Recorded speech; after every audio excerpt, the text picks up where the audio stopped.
नमस्कार मित्रांनो, तू हे रे माझा मितवा या मालिकेच्या आजच्या जबरदस्त भागामध्ये आता मात्र सर्व ऑफिसमध्ये ईश्वरीचा अपमान केला जातो। लावण्य आता चुटक्या वाजवत सर्व स्टाफला सांगत असते की ऐका, लिसन सर्वांनी, तर या मुलीला कामावरून काढण्यात येत आहे। कारण आता लावण्याने ईशूला ढकलून दिलेलं असतं आणि ईशू खाली रडतच बसलेले असते आणि लावण्याकडे पाहत असते। तेव्हा आता जे स्टाफमधील काही लोक आहेत तर त्या मेंबर्सला काही जणांना ईशू काळजी वाटते, परंतु काही जण मात्र आता ईशूवर हसत असतात आणि सर्वांसमोर लावण्य आता ईशूला गेट आउट असं म्हणून जायला सांगते। ज्या सॅम आणि वॅम असतात त्या दोघींना मात्र खूप असा आनंद होत असतो, परंतु ईशू मात्र अगदी डोळ्यात पाणी आलून अगदी नाराज होऊन आता लावण्याकडे पाहत असते। तेव्हा लावण्य आता ईशूकडे बघत मनात विचार करते की ARच्या ऍक्शन वरून मला असं वाटलं की नक्की हा हिला अगोदरपासून ओळखतो म्हणून, पण हे दोघे एकमेकांना कसे ओळखते फक्त ही किंवा AR हे दोघे सांगू शकतात। हिला तर मी विचारायला जाणार नाही, परंतु ARला जर मी विचारलं तर मात्र तो अपसेट होईल। परंतु काही झाले तरी मात्र हे दोघे एकमेकांना कसे ओळखतात हे शोधून मी काढणार म्हणजे काढणारच। तेव्हा आता अगदी रागात तोऱ्यातच लावण्य आतमध्ये निघून जाते। तेव्हा आता ईशू खूप अशी रडत असते। तेव्हा आता सॅम आणि वॅम आहे ह्या दोघी आता ईश्वरी जवळ येतात आणि आता ईश्वरीवर आणखीन टोमणे मारायला सुरुवात करतात। तेव्हा आता सॅम म्हणते की काय ग, आज तर एक नवीन रेकॉर्ड तू तर सेट केलं। तेव्हा आता व्यायाम म्हणते की विचार काय, अगं जो काही फर्स्ट डे आहे तुझ्या कामाचा त्या दिवशी तुला पहिल्याच दिवशी कामावरून काढण्यात आले, म्हणून दोघेही हसून एकमेकांना टाळे देतात आणि ईशूवर खूप असे हसून बाजूला निघून जातात। तेव्हा आता ईशू तेथेच अख्ख्या स्टाफ समोर खाली बसत रडत बसलेली असते। तेव्हा आता ईशू ही उठते आणि आपल्या डोळ्यातील पाणी पुसून त्यानंतर मात्र आता इकडे आकाश आहे तर तो आकाश त्या मार्केटला आलेला असतो आणि तेथेच मात्र आपली ही नमू सुद्धा आलेली असते। तिला नेमकं कोणतं तरी दुकान शोधायचं असतं आणि आता काहीतरी कामानिमित्त आता येथे ह्या मार्केटला आलेला असतो आणि तो फोनवर बोलतच असतो। एवढ्यात समोरून एक आजी जात असतात आणि त्या आजीच्या हातात खूप पिशव्या असतात। आजी खूप अशी थकलेली वाटते आणि आजीला थोडंसं दिसायला सुद्धा कमी असतं, म्हणून बिचारी आजीच्या हातातील सर्व पिशव्या खाली पडतात। तर आकाश लगेच फोन ठेवतो आणि धावतच आजीला धरायला येणार तोच लगेच त्याच्या अगोदर नमू तेथे येते आणि त्या आजीला धरते। तेव्हा आता लगेच नमू विचारत असते की आजी काय होतंय तुम्हाला आणि कोणी नाही का तुमच्या सोबत आजी आलेले। तेव्हा आता आजी रडतच म्हणते की नाही ग, अगं मी एकटीच आले। तेव्हा आता नमूला काळजी लागते। नमू म्हणते की अरे बापरे, आणि आजी बघू मी घेते ते सर्व म्हणून ती आता आजीला मदत करत असते। तेव्हा आता नमूचा हा भोळा चेहरा आणि अगदी प्रेमाचा तो चेहरा बघून आकाश मात्र आता आपल्या नमूच्या प्रेमात पडतो। अगदी एकटक तो आपल्या नमूला पाहत असतो। तेव्हा आता नमू ही आजीला म्हणते की आपण एक काम करूयात, तिकडे एक बाग आहे तिकडे बसूयात, मी तुम्हाला पाणी प्यायला देते म्हणजे तुम्हाला बरं वाटेल। तेव्हा मात्र आता नमू ही आजीला धरते आणि तिला बाजूला घेऊन जाते। तर आकाश एकटक आता नमूकडेच पाहत असतो। नमूची ती मदत करणारी जी काही तिचं मन आहे ते मन बघून तो अगदी तिच्या प्रेमात पडतो। त्यानंतर मात्र आता इकडे आपल्या ईश्वरीला जॉबवरून काढण्यात येते, म्हणून ईशू ही रडतच बाहेर येते। तेव्हा अर्णव तिच्या सोबत जे काही वागलेलं आहे ते सर्व क्षण तिच्या डोळ्यासमोर येतात आणि हिला जॉबवरून कोणी ठेवले आणि लावण्याला विचारलेले आणि आता तुला देव सुद्धा माझ्या हातातून नाही वाचू शकत, बघतो मी तुला आता देव कसा वाचवायला येतो, हे सर्व काही आता ईशूला आठवत असतं। लावण्याला अर्णवने तिला ऑफिसमधून बाहेर काढण्यासाठी सांगितलेलं असतं आणि जॉबवरून सुद्धा। तेव्हा लावण्याने सुद्धा खूप असा अपमान करून ईश्वरीला बाहेर काढलेलं असतं। हे सर्व क्षण आता ईशूच्या डोळ्यासमोर येऊन तिच्या डोळ्यामध्ये पाणी येत असतं। ईशू खूप रडत गणूबाप्पाला मनात विचारते की गणूबाप्पा, अरे तुझ्या मनात नेमकं काय आहे ते तरी सांग। इतक्या दिवस हा भडकू चंद सारखा समोर यायचा म्हणून मला अगोदरच त्याची तकलीफ होती, सगळं कमी होतं तरी सुद्धा तू मला नोकरी सुद्धा त्याच्याच ऑफिसमध्ये दिली आणि पहिल्याच दिवशी माझी नोकरी सुद्धा गेली। तेव्हा मात्र ह्या एकाच टेन्शन वरून मला अजून किती असे अपमान सहन करायचे आहेत ह्या खडूस माणसासोबत। आणि ईशू खूप रडत असते। तेवढ्यात मात्र आता तेथे ज्या कॅफेमधील आपल्या त्या ताई आहेत तर त्या मंजूताई ईश्वरी जवळ येतात आणि ईश्वरीला म्हणतात की अगं मला तर आत्ताच समजलं की तुझी नोकरी गेली म्हणून। तेव्हा ईशू ही रडतच मंजूताईंना सांगते की कसं वागू शकतात ओ ही लोक, माझी काही चूक नसताना सुद्धा मला नोकरीवरून काढून टाकले, वाटेल तसं असा अपमान केला तेव्हा आता मंजुताईंना खूप असं वाईट वाटतं। मंजुताई म्हणतात की खरंच माझी चूक झाली, मी उगाचच तुला सरांच्या कॅबिनमध्ये पाठवलं आणि खरंच मला वाटलं नव्हतं की ते इतके चिडतील म्हणून। तेव्हा ईश्वरी म्हणते की त्यांना तर फक्त कारण लागत असतं की दुसऱ्यावर चिडायला, तोंड उघडल्यानंतर समोर काय वाटेल तसा अपमान ते करत असतात। तेव्हा आता मंजुताई विचारतात की अगं इशू काय झालं, तर आता इशू म्हणते की मंजुताई हे बघा माझी काहीही चूक नव्हती तरी सुद्धा मी इथून का जायचं ही नोकरी सोडून, त्यामुळे नाही ही नोकरी मी नाही सोडणार, मला काम येतं म्हणून तर राकेशजींनी माझं नाव या कामासाठी सुचवलं। आणि हे बघा ना मंजुताई खरंच मला पैशांची खूप अशी गरज आहे हो, कुणाचे तरी 50,000 रुपये त्याच्या तोंडावर फेकून मला मारायचे आणि मला मात्र माझं लॉकेट परत मिळवायचं। मग आता मला ही नोकरी सोडून काही जमणार नाही, ही नोकरी मी करणार म्हणजे करणारच। आता ईश्वरी पक्का असा स्वतःचा निर्धार करते आणि लगेच आता ती परत माघारी निघते। तेव्हा आता मंजू म्हणते की अगं आता तू काय करणार आहेस आणि कुठे निघालीस, परंतु इशू मात्र आता काही एक ऐकत नाही आणि परत ती रिटर्न निघते। त्यानंतर मात्र आता इकडे आकाशा आपल्या नमूच्याच मागे येतो आणि नमू ही त्या आजीला घेऊन एका गार्डनमध्ये येते आणि आकाश हा तिच्याकडे एकटक पाहत असतो। तर नमू ही त्या आजीला पाणी प्यायला देते आणि आता नमू ही आजीला विचारत असते की तुम्हाला आता बरं वाटत असेल ना पाणी पिल्यानंतर, आणि इतक्या उन्हामध्ये तुम्ही एकट्याच निघाल्या होतात। आणि आता आजी म्हणते की हो अगं आता बरं वाटतं। तर आता नमू म्हणते की आजी चला आता मी तुम्हाला रिक्षातून सोडते। आकाश हा अगदी एकटक आपल्या नमूकडेच पाहत असतो। तेव्हा आता नमू ही आजीच्या हाताला धरते आणि रिक्षा बघून आजीला रिक्षामध्ये बसून देते। तर आकाश मात्र एकटक आपल्या नमूकडे पाहत असतो। त्यानंतर मात्र आता ईश्वरी परत माघारी येते। हे बघून आता ज्या काही त्या सॅम आणि व्यायाम आहे ह्या अगदी आश्चर्याने आता या ईश्वरीकडे पाहायला सुरुवात करतात, नक्की काय झालं असेल आणि ही मुलगी परत रिटर्न का आली असेल म्हणून। आणि इकडे मात्र आता आकाश हा पूर्णपणे आपल्या ह्या नमूच्या प्रेमामध्ये अगदी तिच्या त्या म्हणजे सौंदर्यामध्ये अग्निमग्न होऊन जातो आणि तो तिच्या प्रेमातच पडतो, एकटक तिच्याकडे पाहत असतो आणि लाजतो सुद्धा। आणि तेवढ्यात मात्र नमू आता बाजूला निघून जाते। तेव्हा आकाश पुन्हा कुठे गेली म्हणून तिला शोधत शोधत तिच्या मागे येतो, नक्की ह्या गर्दीमध्ये आता ही कुठे हरवली आणि कुठे शोधू मी तिला परत म्हणून धावत धावत इकडे तिकडे अगदी भीटी तो आपल्या या नमूला पाहत असतो। त्यानंतर मात्र इकडे ऑफिसमध्ये अर्णव आणि जे काही क्लायंट आहे तर ते क्लायंट आणि लावण्या हे एका प्रोजेक्टवर आपले जे काही मॉडेलिंग आहे तर ते पाहत असतात आणि तो प्रोजेक्ट कसा असला पाहिजे यावर आता सर्व काही ही मीटिंग सुरू असते। आणि तेव्हाच मात्र अर्णव हा म्हणत असतो पर्यंतचं आपलं हे सर्वात मोठं असं प्रोजेक्ट असणार आहे त्रिने सांगू इच्छितो। तेव्हा लावण्य आता अर्णव खुश आहे हे बघून खूप खुश होते आणि तेवढ्यात मात्र आता हा प्रोजेक्ट पाहत असताना ईश्वरी मध्येच येते आणि उभी राहते। तेव्हा मात्र आता ईश्वरीला बघून अर्णव लावण्य यांना खूप असा राग येतो। तेव्हा लावण्य लगेच ईश्वरीला म्हणते की तुझी येथे येण्याची हिंमत कशी झाली, तू आत आलीच कशी। आणि लगेच आता लाईट चालू केले जातात आणि रागाने लावण्य ही परत इशूचा अपमान करत असते आणि लावण्य ही इशूला म्हणते की आत्ताच्या आत्ता तू येथून निघायचं, येथे एकही सेकंद थांबायचं नाही। तेव्हा मात्र आता इशू काही घाबरायला तयार नसते, कारण इशूमध्ये एक असा मोठा आत्मविश्वास निर्माण झालेला असतो। तेव्हा इशू म्हणते की मी आत्ताच्या आत्ता येथून नाही जाणार, मी येथून नाही जाऊ शकत, कारण मी येथे थांबणार आहे आणि ही नोकरी मी नाही सोडू शकत। तेव्हा आता लावण्य रागातच म्हणते की तुला मी शेवटचं सांगून ठेवते।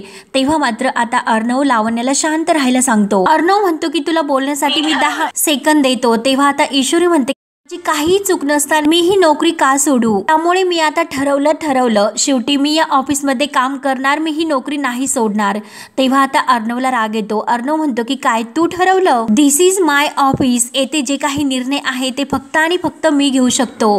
तेव्हा इशू म्हणते की मला ही नोकरी तुमच्या स्टाफने दिली, तुम्ही नाही, त्यामुळे माझ्यामुळे जर तुमच्या कंपनीचं काही नुकसान झालं तरच आणि तरच तुम्ही मला कामावरून काढू शकता। माझी प्रोफेशनली काही चूक नसताना तुम्ही मात्र मला असं नोकरीवरून नाही काढू शकत। तेव्हा आता लावण्य म्हणते की हॅलो अगं तुझं जर बोलून झालं असेल ना तर तू येथून चालती हो। तेव्हा आता अर्णव लगेच लावण्याला शांत राहायला सांगतो आणि तो लगेच ईश्वरीला म्हणतो की हो दिली तुला नोकरी। आणि लगेच तो लावण्याला ईश्वरीचं अपॉइंटमेंट लेटर आहे तर ते आणण्यासाठी सांगतो आणि आजपासून मी तुला ऑफिसमध्ये या म्हणजे ऑफिसला जॉईन केलेलं आहे आणि तुला ही नोकरी दिली। तुला ऑफिसमध्ये नोकरी करून पैसे कमवायचे आहेत ना, त्यामुळे कमव तू किती पैसे कमवायचे आहे ते आणि मी सुद्धा पाहतो की किती दिवस तू या ऑफिसमध्ये टिकते ते। तेव्हा मात्र आता इशू म्हणते की मी इमानदारीने माझं काम करणार आणि त्याचे पैसे घेणार, फक्त मला दुसरं काही नको आणि आपलं काम जर चांगलं असेल तू सुद्धा आपल्या पाठीशी असतो। तेव्हा आता लगेच अर्णव रागाने म्हणतो की हे बघ, तुझ्या देवाने तुला काम दिलेले नाही तर ते काम मी दिलेलं आहे, हे लक्षात ठेव आणि आता बघूयात की तुझा देव किती दिवस तुला या ऑफिसमध्ये टिकवतो ते। तेव्हा आता सर्वांसमोर ईश्वरीने आता ह्या अर्णवचं चॅलेंज स्वीकारलेलं असतं। सर्व क्लायंट आता इशूकडे आणि अर्णवकडे पाहत असतात। लावण्याला मात्र आता या दोघांमध्ये सुरू असलेलं जे काही संभाषण आहे ते बघून खूप असा राग येतो। ईश्वरी सुद्धा अगदी न घाबरता अगदी कॉन्फिडन्समध्ये म्हणते की हो बघतच राहा।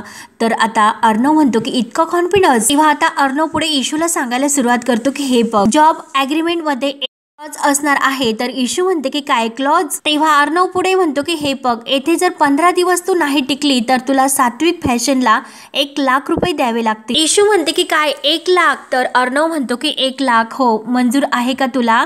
तेव्हा आता इशू लगेच हे जे काही चॅलेंज आहे तर ते स्वीकारते आणि मी ईश्वरी संजय देसाई तुमचं हे चॅलेंज स्वीकारते, मला हे सर्व मंजूर आहे असं न घाबरता आता मात्र अर्णवला सर्वांसमोर उत्तर देते आणि ह्या सगळ्यांसमोर मी तुमचं चॅलेंज आज ही स्वीकारते असं ती आता खडसावून असं उत्तर देते।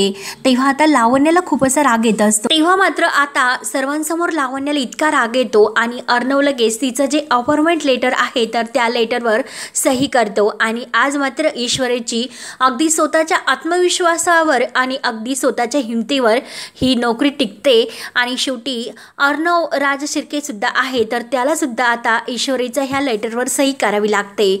त्यानंतर मात्र आता इकडे आपली नमो आहे तर ती काही शॉपिंग करत असते, एका दुकानात येते आणि आकाश मात्र तिच्या पाठीमागे येतो। तेव्हा नमो एका ओढणीच्या दुकानामध्ये अगदी एक ओढणी, छानशी ओढणी पाहत असते आणि ती कितीला आहे त्याची किंमत ती आता त्या दुकानदाराला विचारते।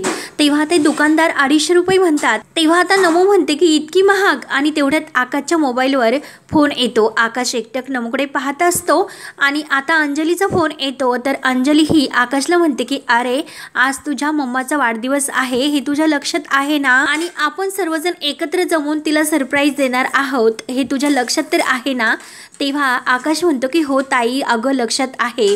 तेव्हा मात्र अंजली पुढे म्हणते आणि हे बघ, मी मामाला अगोदरच कळवलेलं आहे की तुम्ही दोघे सुद्धा वेळेतच घरी या आणि आत्ताच तुमच्या फोनमध्ये रिमाइंडर लावून ठेवा। तुम्ही दोघंही कामात जर असले तर तुमच्या काही एक लक्षात राहत नाही, त्यामुळे वेळेत घरी या, हे तुम्हाला कळले का? तेव्हा आकाश हा तिकडे तोंड करून अंजलीशी बोलत असतो की हो हो ताई, सर्व लक्षात राहील आणि नक्की वेळेत घरी लवकर पोहोचतो। हो हो ताई, अगं मी सर्व काही लक्षात ठेवतो, वेळेवर घरी लवकर नक्की येतो, आईला सरप्राईज द्यायचं आहे। पण आता मी फोन ठेवतो म्हणून घाईने आकाश लगेच फोन ठेवतो। तर आकाश इतका घाईत आहे तर अंजली ठेवल्यानंतर म्हणते की हे दोघेही कायमच घाईत असतात आणि आकाशने फोन ठेवल्यानंतर मात्र नमो तिथून निघून गेलेली असते म्हणून तो इकडे तिकडे नमूला शोधत असतो। तेव्हा तो इकडे तिकडे पाहतो परंतु नमू त्याला कुठेही दिसत नाही म्हणून तो आता नमू कुठे गेली म्हणून तुला शोधत असतो।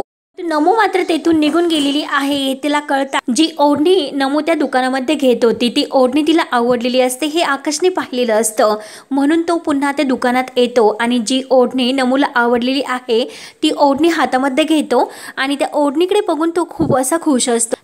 त्याला आता हे समजलेलं असतं की नक्की ही ओढणी नमूला आवडलेली आहे म्हणून ती नमूच्या आवडती ओढणी परत त्या दुकानदाराकडून पैसे देऊन विकत घेतो आणि अगदी त्या ओढणीकडे बघून खुश होऊन मनात म्हणतो की हीच ओढणी तिला आवडली होती आणि मला ती आवडली म्हणून आकाश आता आपल्या नमूच्या प्रेमात पडलेला असतो। आता बघूयात की ही ओढणी मला तिच्यापर्यंत पोहोचवते का, म्हणून आता पुन्हा तो नमूला भेटण्याचा ठरवतो आणि आता नमू आणि आकाश यांची ओळख वाढणार असते।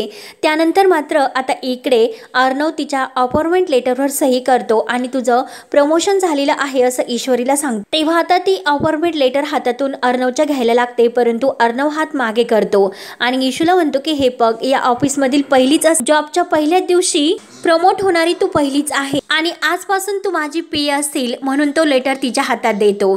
तेव्हा मात्र आता लावण्याचा खूप असा जळफाट होतो आणि सॅम आणि व्याम असतात तर त्यांचा सुद्धा अगदी खूप असा जळफाट होतो, कारण अर्णव तर अगदी स्वतःची पीए ह्या ईश्वरीला बनवून घेतलेलं असतं। आतापर्यंत अर्णव बरोबर कोणाची बोलायची हिंमत सुद्धा झालेली नाही, परंतु या ईशूने मात्र इतकं काही आता अर्णवच्या ती जवळ गेलेली आहे हे बघून आता लावण्याला खूप असा राग येतो आणि आजपासून तू माझी पीए असतील आणि याचं फुल फॉर्म काय असतं हे तुला माहितीच असेल। तेव्हा ईशू म्हणते की हो, कारण ईशू आपली हुशार असते।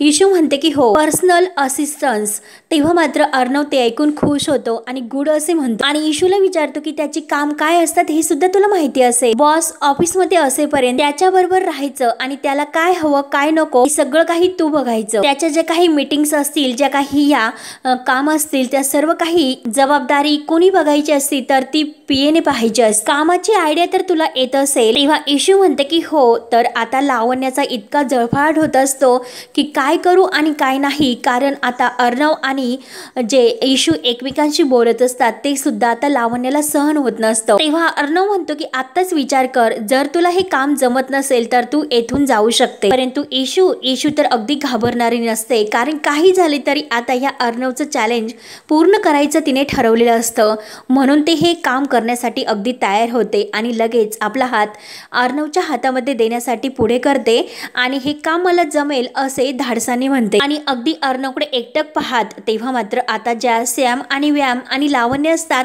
या तर फक्त आता बघतच उभ्या असतात। तेव्हा अर्णव आता ईशूला म्हणतो की कॉन्फिडन्स असावा ही चांगली गोष्ट आहे, परंतु नेहमीच नाही आणि यासाठी आता मात्र माझ्या पुढच्या ऑर्डरची वाट बघ। तेव्हा आता अर्णव म्हणतो की वेलकम इंदोरची Ishwari Desai, all the best आणि ते अपॉइंटमेंट लेटर ईश्वरीच्या हातात देतो। तेव्हा ईश्वरी ते लेटर आपल्या हातात घेते आणि हसून थँक्यू असं म्हणते। तेव्हा अर्णव सुद्धा हसतो आणि तिच्याकडे पाहत असतो। तेव्हा अर्णव पुढे म्हणतो की प्रोफेशनल तुला दाखवायची खूप अशी हौस आहे ना, त्यामुळे माझी असिस्टन्स म्हणून पुढच्या 15 दिवस ह्या ऑफिसमध्ये तू माझ्याबरोबर टिकून दाखव। तेव्हा मात्र आता ईश्वरी न घाबरता जे काही या अर्णवचं चॅलेंज आहे तर ते चॅलेंज स्वीकारते आणि चॅलेंज तुमचं मंजूर आहे असं म्हणते मिस्टर अर्णव राजशिर्के आणि परत आपला हात पुढे करते। तेव्हा अर्णव सुद्धा ईश्वरीच्या हातामध्ये हात देतो आणि दोघंही एकमेकांना म्हणजे अर्णवने जे चॅलेंज दिलेलं आहे तर ते ईशू सर्वांसमोर स्वीकारते।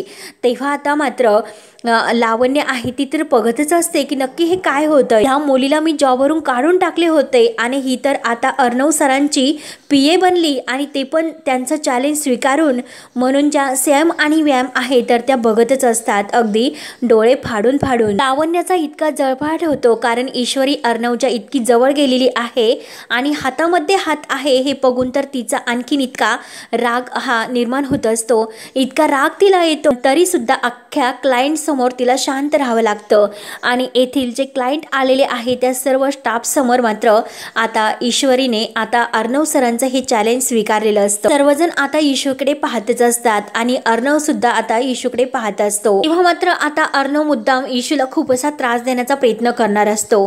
15 दिवसातून तिला कसं ह्या ऑफिसच्या बाहेर जाता येईल आणि ती किती अशी धाडसी आहे, कितीही ते अर्णवचं काम व्यवस्थित करते हे फक्त आता त्याला 15 दिवसात पाहायचं असतं। म्हणून आता ईश्वरीचा अपमान होऊ म्हणून त्याने 15 दिवसाचं ईशूला चॅलेंज दिलेलं असतं, परंतु ईशूने मात्र आता हे चॅलेंज स्वीकारलेलं असतं। तेव्हा मित्रांनो हा भाग येथे संपतो, तर पुढील भागामध्ये ज्या काही फाईल असतात कामाच्या तर अर्णव ईशूला म्हणतो की ह्या फाईल तू घरी घेऊन जायच्या, सगळ्या बँकमधील एम्प्लॉईचे हे रेकॉर्ड्स आहे, उद्या ऑफिसमध्ये येताना हे सर्व काही कंप्लीट करून घेऊन यायचं। तेव्हा आता ईशूला खूप असं टेन्शन येतं। ईशू विचार करते की रात्रभर काम करायचं आणि हे सर्व काम पूर्ण सुद्धा करायचे, ते पण सकाळच्या वेळेमध्ये, म्हणून ईशूला आता टेन्शन आल्यानंतर अर्णव लगेच म्हणतो की जर तुला हे काम पूर्ण होत नसेल तर मात्र तू ही नोकरी सोडू शकते आणि इथून जाऊ शकते। त्यानंतर मात्र इकडे वल्लभरी मामीचा बर्थडे असतो, तर सर्वांनी खूप छान असं सरप्राईज दिलेलं असतं आणि जेव्हा अर्णव येतो तेव्हा आता वल्लभरी मामी म्हणते की अर्णव हे बघ, आजपर्यंत तू मला जे गिफ्ट दिलेले आहे ते एकीकडे, परंतु आज मात्र तू जे गिफ्ट देणार आहे ते एकीकडे। तेव्हा आता लगेच अर्णव म्हणतो की हे बघ बघ मामी, त्यासाठी तुला ते गिफ्ट मागावे लागेल. काय गिफ्ट आहे ते? तर आता वल्लभरी मामी लगेच म्हणते की माझ्या आकाशला कंपनीच्या बोर्ड ऑफ डिरेक्टरवर तू घे. तेव्हा मात्र आता हे ऐकल्यानंतर सर्वांना आता धक्का बसतो, कारण आजीला सुद्धा खूप मोठा धक्का बसतो की मामीने ही काय असं गिफ्ट आकाशकडे मागितलं म्हणून. आजीला खूप असा राग येतो. अंजली आणि बाकी सर्वांना तर धक्काच बसतो. त्यानंतर मात्र आता राकेश जो काही आपल्या अंजलीचा फोटो आहे तर तो फोटो पाहत असतो आणि तेवढ्यात मात्र मागून इशू येते आणि इशू ही राकेशच्या मोबाईलमध्ये जो अंजलीचा फोटो आहे आणि तो बघत आहे, हे फोटो पाहते, कारण आता इशूने अंजलीला ओळखलेलं असतं आणि हा फोटो राकेशकडे कसा म्हणून आता ईश्वरीला खूप मोठा असा धक्का बसतो. तेव्हा आता पुढे काय काय होतं हे पाहण्यासाठी आपल्या चॅनलला नक्की सबस्क्राईब करत राहा. धन्यवाद.